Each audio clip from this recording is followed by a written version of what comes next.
All right, folks, we got one more Dave Smith, Douglas Murray bit to do. So we've heard this term going around now in recent weeks, the woke right. Well, what is the woke right? Well, I think this exchange sort of sums up what we mean by the woke right. And before we play it, I want to set this up by showing a clip that we've shown a few times on this show in recent months because it came up again. Here is General Wesley Clark recounting how shortly after 9/11 he discovered plans from the Bush cabinet to invade 7 countries over the course of the next 5 years.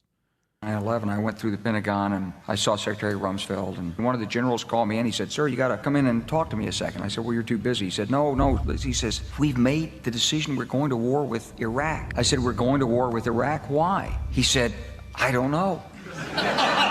He said, "I guess they don't know what else to do." I said, "Well, did they find some information connecting Saddam to Al-Qaeda?" He said, No. He says, "There's nothing new that way. They just made the decision to go to war with Iraq." He said, "I guess it's like we don't know what to do about terrorists, but we got a good military and we can take down governments." So I came back to see him a few weeks later, and by that time we were bombing in Afghanistan. I said, "Are we still going to war with Iraq?" And he said, "Oh, it's worse than that." He said, "I just got this down from upstairs," meaning the Secretary of Defense's office today, and he said, "This is a memo that describes how we're going to take out 7 countries in 5 years, starting with Iraq and then Syria, Lebanon, Libya, Somalia, Sudan, and finishing off Iran." I said, "Is it classified?" He said, "Yes, sir." I said, "Well, don't show it to me." Okay, so Dave Smith brings that up in the debate, and look where Douglas Murray takes this. Talk about the woke rights, everybody. At the list of 7 countries, it was Iraq, Afghanistan, Syria, Libya, I believe Somalia, Sudan, and Iran, I believe. Why would America want to do any of those things? Who wants to do it? Well, what he said is that essentially these plans, he said later in an interview with Piers Morgan, that he had seen the plans at first in 1991, that they came from Paul Wolfowitz, that basically then they got, what's funny about what the 4-star general said? It's okay, continue. No, I'm just curious, what's laughable about this? Paul Wolfowitz is a great figure for almost any deep conspiracy in this country because he was a Deputy Secretary of Defense at the highest in his life. He is forever being ascribed almost supernatural power. I don't think anyone's the highest position he ever got to was as Donald Rumsfeld's deputy, and it's a very strange thing always when Wolfowitz's name comes up because he was a relatively low-level person to whom almost everything can be ascribed. And I didn't describe, again, this is such a straw man. I didn't ascribe everything to him. I'm literally telling you what I'm telling you what the 4-star general said about him. And I wouldn't say Deputy Secretary of Defense is like a nothing position. It's a pretty consequential position. Not as important as Rumsfeld or Cheney, but yeah. Yeah, agreed. But who said it was? No, fire on. I just feel like you're batting down straw men. I never said that he is the creator of all conspiracies or anything. Well, he is batting down straw men. You'll find out why in just a second when he takes it in a truly hilarious direction. To be clear, Dave Smith did not mention Wolfowitz. Dave Smith cited Wesley Clark, saying, "I heard that Wolfowitz had drawn these plans up." My view, when people start talking about Paul Wolfowitz, I always remember that line of Mark Stein's many years ago, and he said, "You can't help thinking that one of the reasons why people find Wolfowitz so appealing to talk about is that his name starts with a nasty animal and ends Jewish." That is a funny thing to say. People love saying Wolfowitz. It's such a great name. Dave Smith knows where he's going. You can say, aha, he's perfect for it. Perfect for it. And he looks perfect for it. Right, you'll say, oh, the crafty Paul Wolfowitz. His crazy eyebrows. Hawk. So you're a bigot. You're a Jew hater if you mention the neocons. No. That's where he's just going. let me continue with the thought. Now, to attribute American foreign policy in the last 40 years to Paul Wolfowitz and Dick Pearl is knowingly or otherwise to encourage a conspiracy that has very obvious legs. And I just urge you not to do it. Okay. He wasn't doing it. He cited that Wesley Clark said that he heard Paul Wolfowitz draw this up. Very goyish Wesley Clark, by the way. Yeah, very goyish Wesley Clark. Wesley Clark said that it was Wolfowitz's plan. That's what Dave was citing. Dave Smith was not. Yeah, if you pluck the 2 Jews out of Bush's cabinet and says, yeah, it was Wolfowitz and Pearl who did it, that would be kind of as suspect as like a white guy plucking out Condoleezza Rice and Colin Powell, right? It was Rice and Powell planned everything, right?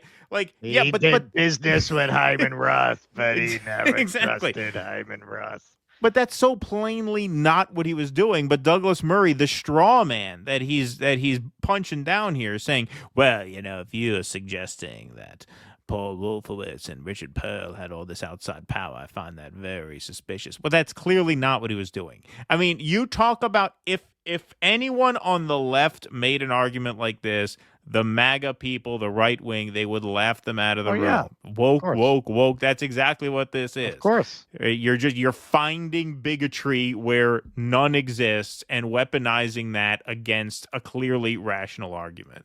Let me respond to this a little bit. First of all, it is not at all saying that these guys therefore just control everything. I'm just pointing out what a 4-star general claimed, where plans originated, and that they ended up being implemented. That doesn't mean that they were the absolute ruler or arbiter of what was going to happen. But again, I got to say, for you to say that I can't bring up the neoconservative. I never said you couldn't. I just laughed. Let me just right. But the implication is that I'm unwittingly giving fertile ground to some like Jew-hating conspiracy if I bring up a guy who's got a Jewish last name who was a consequential person in our government. This is like identical to the arguments of the woke left. That would just be like, Bingo. oh, if you even say something, you know, if you bring up the crime rate in Chicago, you're basically a bigot because other people could take this and run with it. Come on. No, you come on. What's the argument? Look, if you said to me, I said a 4-star general said something, and there's no. What's the response? If you said to me, or somebody said to me, He refuses to engage don't with you the think substance of the there's point. that some people are running the global financial system? And I said, possibly. And I said, who do you think it is? And they said, the Rothschilds. That's not what Dave said, and it's not what he said Wesley Clark said. That you're engaging with a straw man. It's a fantasy, what you're talking about. That has nothing to do with the conversation whatsoever. Well, he does that repeatedly over and over again. The entire debate. And he really does it when he has no argument. Right. When he has no argument. Oh, now you like the World Bank. Oh, when it's convenient for you, you like the World Bank. And it's always at moments when he has no answer. When the facts are not on his side, he can't respond to the facts. He goes to attack the source.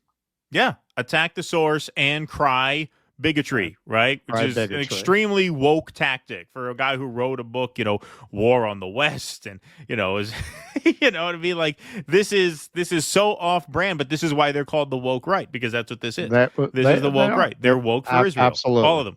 They have been going berserk for years, sometimes rightly so, about wrongly invoking race. And I mean, you ever debate the woke left, like you just know, anytime you engage with them, their whole objective is to find a syllable that they can hang some kind of accusation of you being an ist or a phobon.